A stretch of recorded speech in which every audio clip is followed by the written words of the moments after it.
Hey guys, what's up? In this video, I'm going to show you how to hard reset Samsung Galaxy A06 device. Guys, we have two methods. First of all, we can do it by going to setting option and comes to about phone. After that, guys, just come to reset option. So we have the reset settings here. On the very bottom, we have factory data reset. So just tap on a factory data reset. Now after that, guys, just click on the reset option and then your all the data will be wiped. So that's how we can do reset in Galaxy A06. But we have another method too, guys. We're gonna do by using these keys. So first of all, you have to do power off your phone.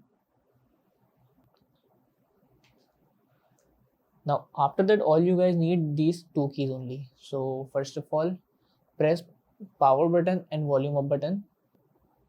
Okay, after that, just release the power button. Now as you guys see that touch is not working right now, so we're gonna do by using the volume up button. So I want to go downward, so I am using volume down key.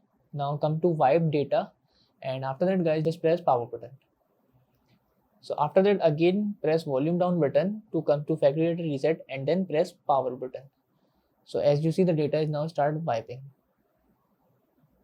Okay, as it's done, so all you guys have to do just press power button so that the phone will be reboot. And that is it. So that's how, guys, we can do hard reset in Samsung Galaxy A06 device. That's it about the video. If this video helped you guys, kindly like the video and follow us for more tips and tricks. See you guys in next video. Take care.